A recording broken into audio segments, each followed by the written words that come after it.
Assalamu alaikum. Welcome to your this week lecture in Principles of Computer Networks. In this lecture, we will discuss the network layer.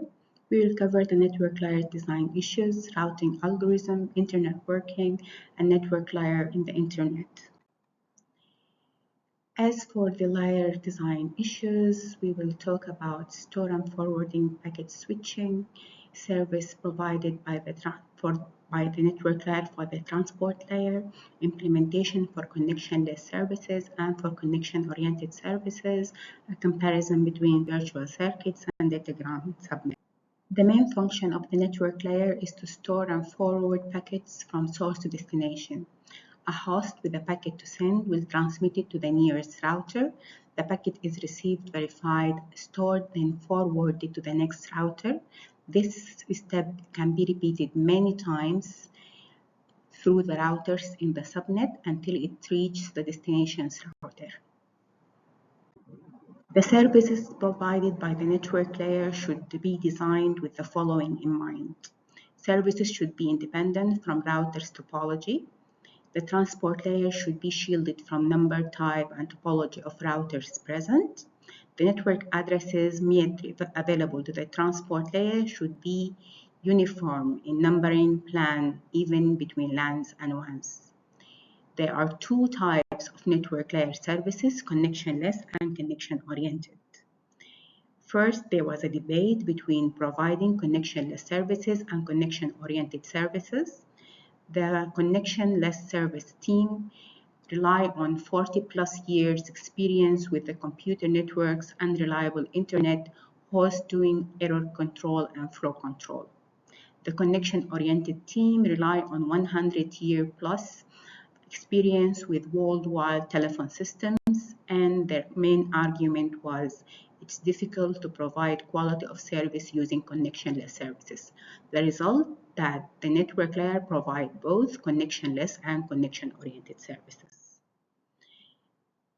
The implementation of connectionless services does not require an advanced setup and the packets are injected into the subnet individually and routed independently.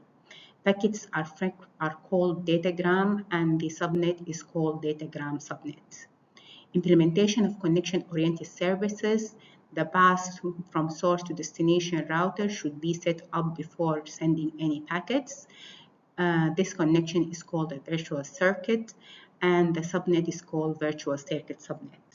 An example for the implementation of connectionless services when host 1 wants to send a packet to host 2. First, it will send it through the router A, the closest router to it.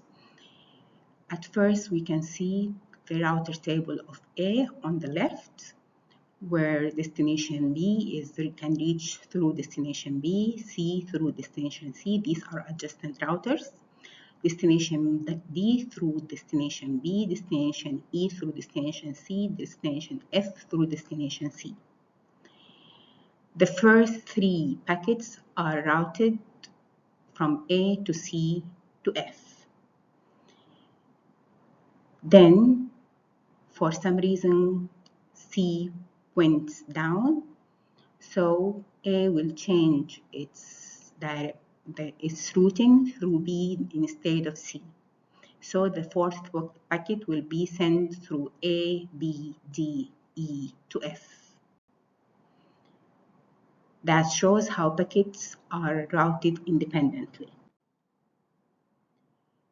At first, process 1 on host 1 is sending up to process 2 on host 2. Process 1 on the application layer will send it to transport layer on host 1.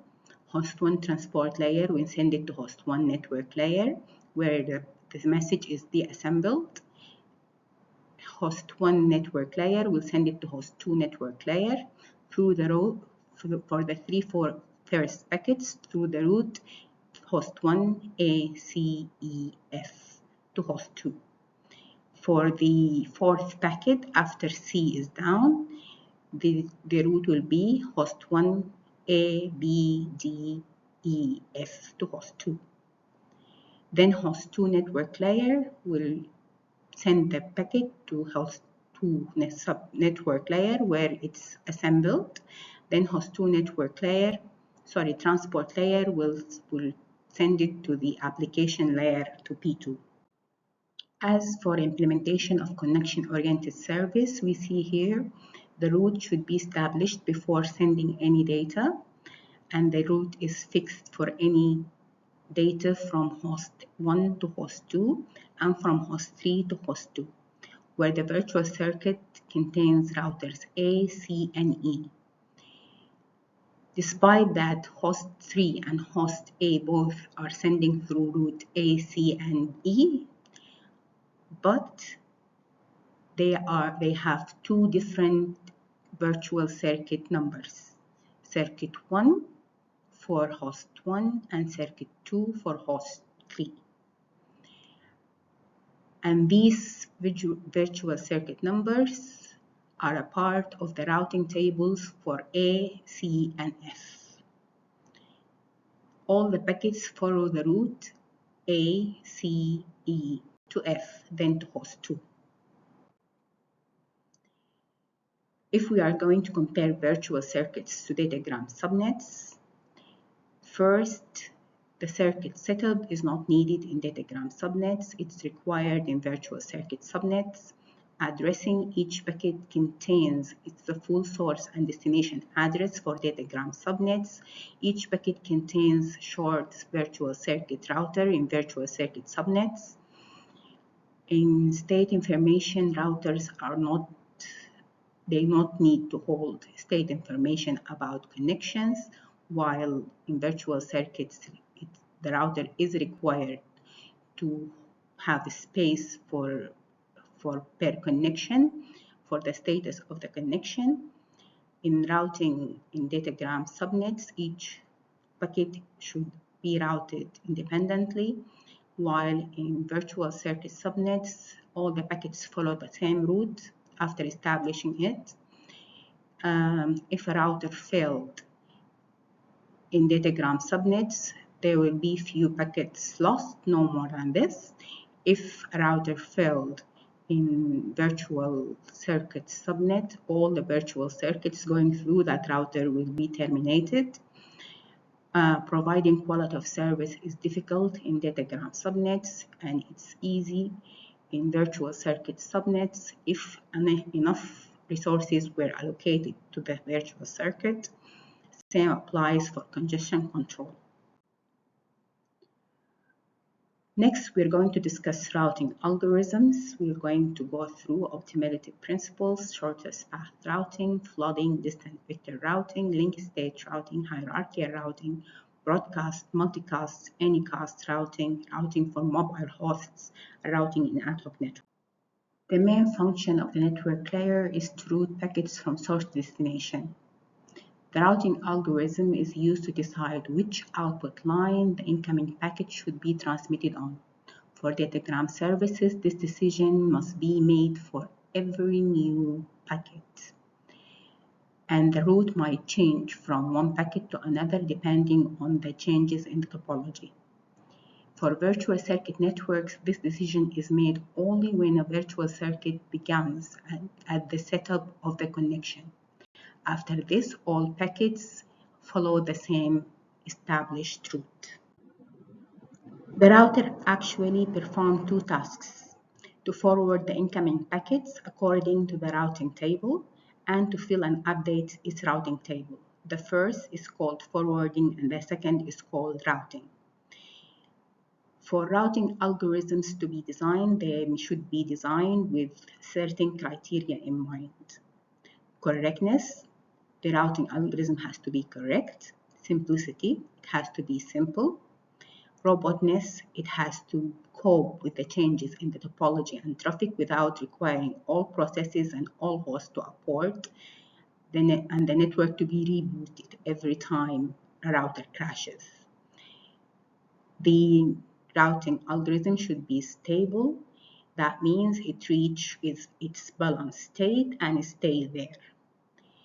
It has to be fair and efficient, and these are contradicting and conflict requirements. as we shall see in the following example.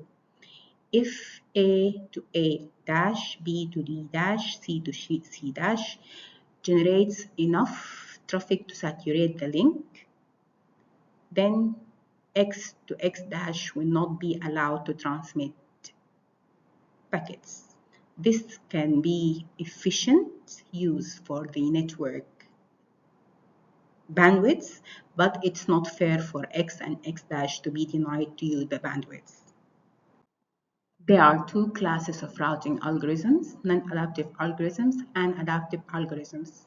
The non-adaptive algorithms, also known as static routing, the base of this is decisions and measurements made offline and uploaded to the router as it boots. The adaptive algorithms are, in contrast, change their routing decisions to reflect changes in the topology, usually the traffic as well. They differ in where they get the information from, when they change the routes, and what metrics are used for optimization. The first one is the optimality principles. The optimality principle states if a router J is on the optimal path route from I to K, then the optimal path from J to K also falls along the same route. With this in mind, each router can create a sync tree for all optimal paths with itself as a route. The second routing algorithm is the shortest path first routing based on the Dijkstra algorithm to compute the shortest path. In this algorithm, each node is labeled with its distance from the source node along a best known path. Initially, no paths are known. All nodes are temporarily labeled with infinity.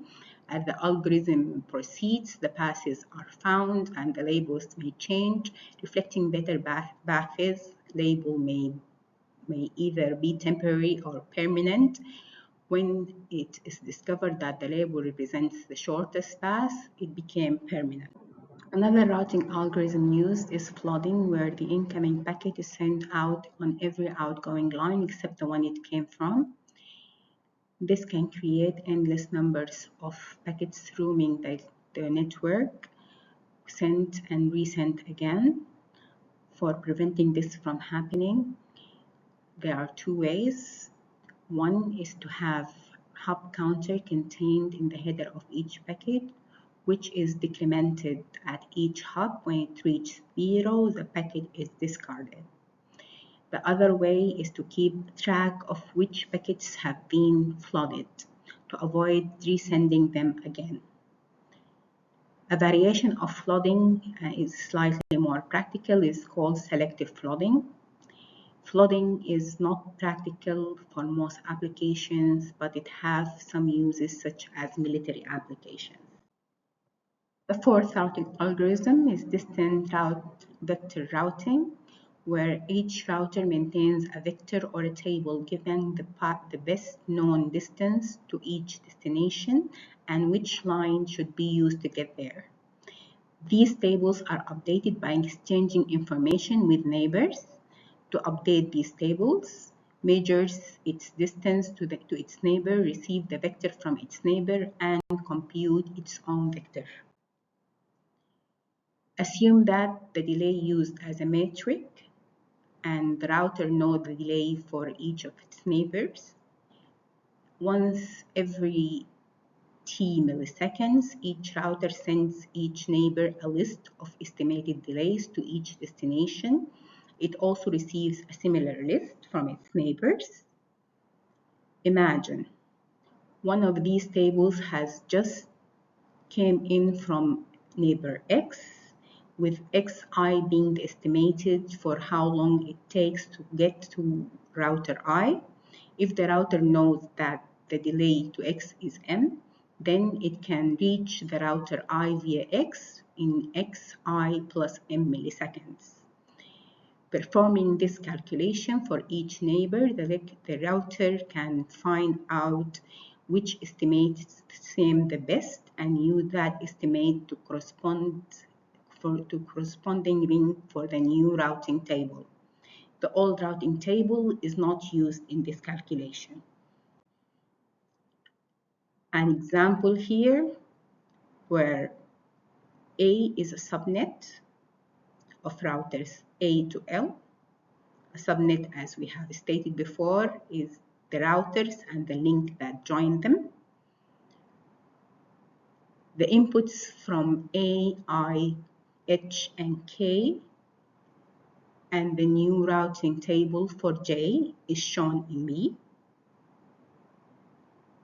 where, for example, B can reach A in 12, can reach I in 36, can reach H in 31, can reach K in 28, where A reaches A in 0, reaches I in 24, reach H in 20, reach K in 21.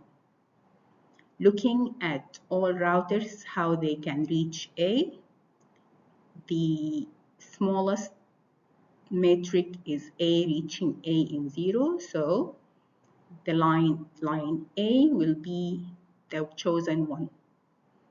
J's delay for A is 8 milliseconds, so A can be reached in 0 plus 8, that is 8 milliseconds. For router B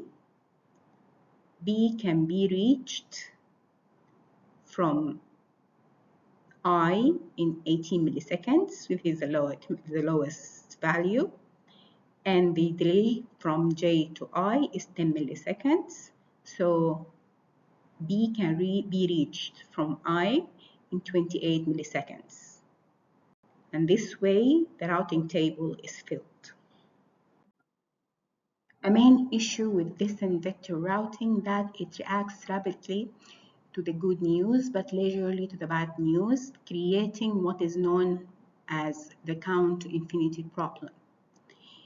As we see here in figure A, at first, routers B cable has set all the entries to infinity. After the first exchange, A is reached in 1 hop.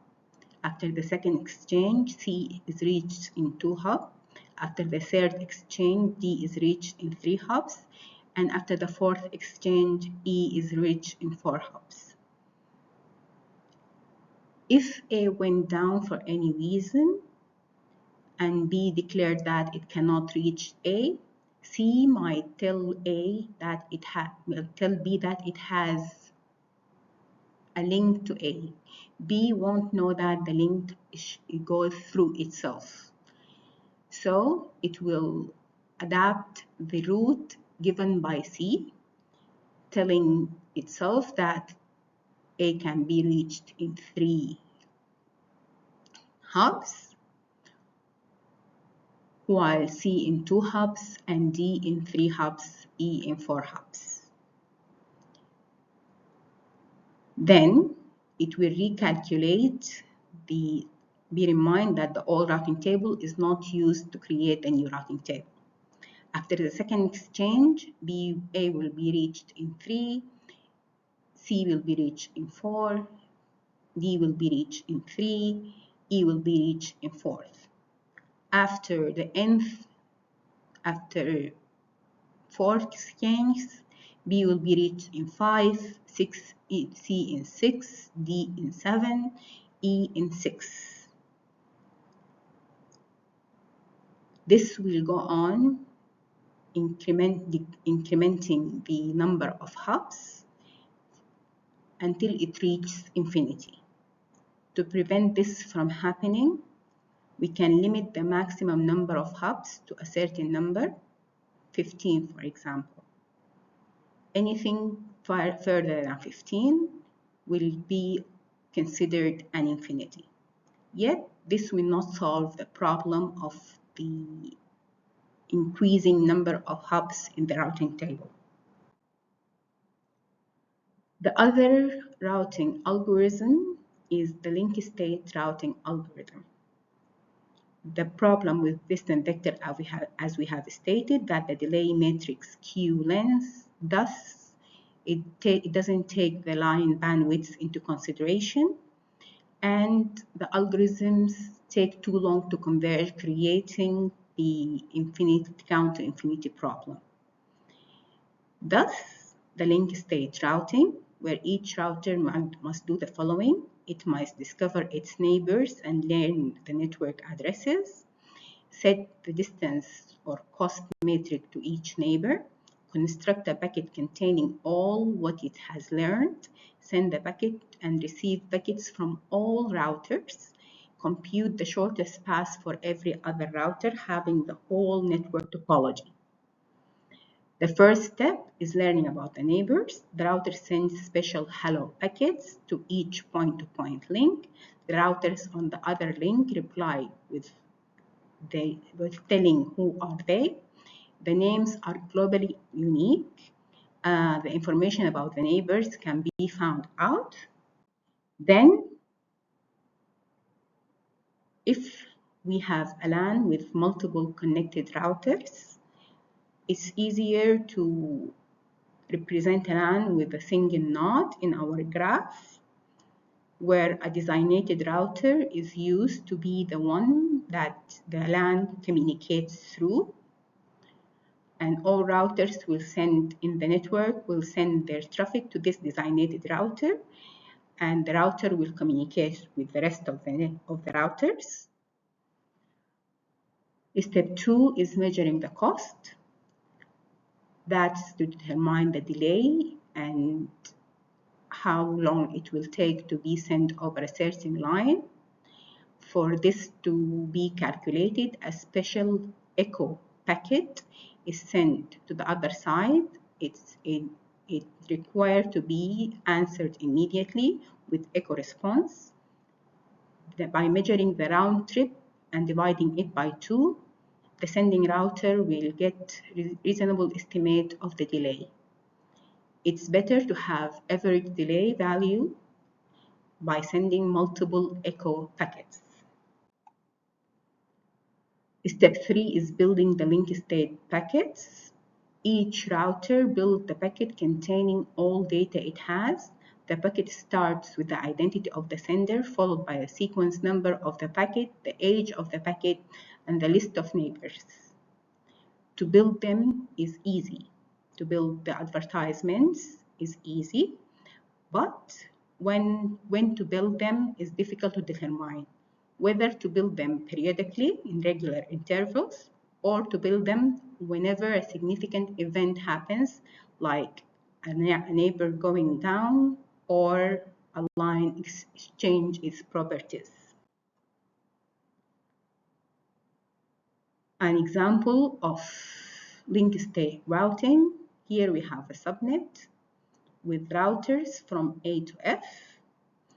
Arcs are the links between routers, and the numbers on arcs are the weight of the matrix. So router A sends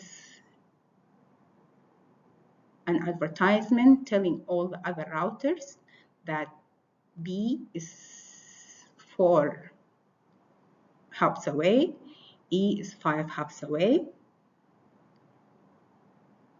or whatever the matrix the algorithm is using. Then B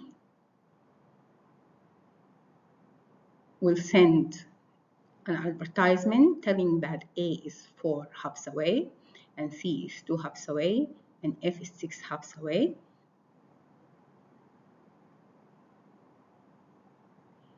This will apply for all other routers. They will exchange this information, and each router will build its own routing table according to this information. The advertisement use flooding to send link state packets, and to keep track of all packets, source router and sequence number are used. Each packet includes an age, which is a field that is decremented by each hop that the packet goes through until it reaches 0. Each router keeps a buffer for all the advertisement it gets. As an example here, this is for router B. The source is A, the sequence 21, the age is 60, and the acknowledgement is sent to A, and the advertisement is forwarded to C and F. Another example, C with the sequence number 20 with the age of 60, where the acknowledgement is sent to C and the packet is forwarded to A and F. Step 5 is computing the routes. When the router has accumulated full set of link state packets, it can construct an entire subnet graph because every link is represented. The Dijkstra algorithm can be used to construct the shortest path for every possible destination. There are some applications like interdomain to interdomain system protocol and open shortest path first protocol. The next routing algorithm is hierarchical routing. Because the network, as it grows, the routing table grows also, and the memory needed and the computation power needed in the routers grows as well. So a better way is to have multiple levels, 2 levels for example, where every router knows all the details of how to route packets and for destinations in its own region, but it knows nothing about the internal structure for other regions. There can be multiple level routing, regions, clusters, zones, groups, and so forth. An example for 2-level hierarchy is having routers from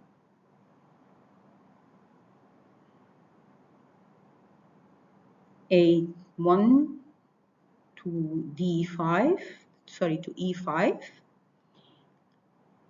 If we didn't have a hierarchy, here we can see in figure B that the routing table for A1 will contain all the routing information to all routers in the network with having subnets and hierarchy. A has only to know about its own region, and for each external destination, it will send all the packets to C1, except for packets meant to go to region 2, they are sent through B1. So you can see that only five entries are there in A's routing table. So how many levels should the hierarchy have? For example, if we have 720 routers, if no hierarchy, every router needs 720 routing table entries. For 30 routers by region, in 24 regions, every router needs 30 for local entries and 23 for region entries. The total of 53 table entries. If we had 10 routers per 9 regions in 8 clusters, every router needs 10 plus 8 plus 7, that is 25 table entries. Cammount and Kleinrock in 1997 calculated that the optimal number of levels of n router subnet is ln n, requiring the total of E ln n entries per router. The other routing algorithm is the broadcast routing. That's to say, to send packets to all destinations simultaneously. This can be done by simply the source send distinct packet to every destination, or by flooding, as we have studied, or by multi-distant routing, that each packet contains the whole list of destinations or a bitmap indicating the destinations. Or to make use of a sync tree for the router for initiating the broadcast, or to use reverse path forwarding, and that means when the broadcast packet arrives at the router checks to see if the packet arrived on the line usually used to send the packets to the source. If so, then it's a broadcast packet of the first that has been sent for the first, received for the first time. And if not, the packet is discarded because mostly it's a duplicate. An example of reverse path forwarding is shown here. A is a subnet, while B is the sync tree for this subnet for the router I, and C is actually the reverse route path for tree built for router I, where the best way to the destination is marked by a circle, and the encircled routers are not the optimal way. Another routing algorithm is multicast routing. That means sending a message to a well-defined group of routers, which is a subset from the whole network. This needs group management, some way needed to create and destroy groups, allow processes to join and leave groups. That means each router should compute a spanning tree covering the other routers. Multicast routing will prune this spanning tree. When a process sends multicast packets to a group, the first router examines the spanning tree and prune it, removing all the lines that does not lead to hosts in the group. An example of this, we have a subnet, we have a spanning tree for the leftmost router, and then we have multicast trees for group 1 and group 2.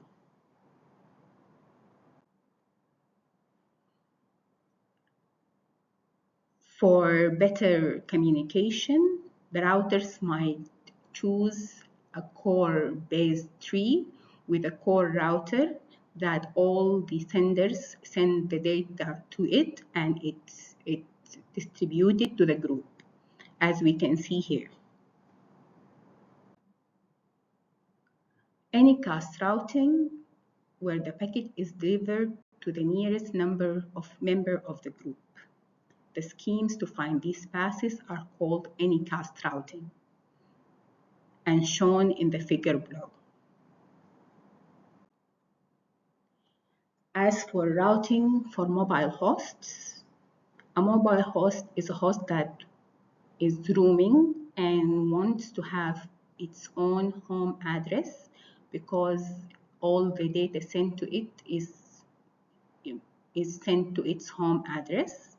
And this is done simply by having a home agent at the home address And when the router reaches it, when the roaming device, the mobile host, reach its destination, it acquires an address called care of address.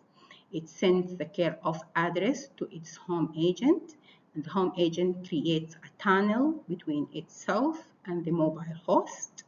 When data comes for the mobile host, it will be redirected to the care of address, and then the mobile host will reply directly to the sender. A tunnel is created between the sender and the mobile host. For ad hoc networks, things are a little bit different because the range of the broadcast of the stations limits the reachability of the other routers. Here we have the range of A broadcast. So A will broadcast to B and D. After A had broadcasted to B and D will broadcast their routing tables to F, G, and C. And this will go on until the whole network has the advertisement of the whole routing tables, and each router have the topology of the network. See you in the next part.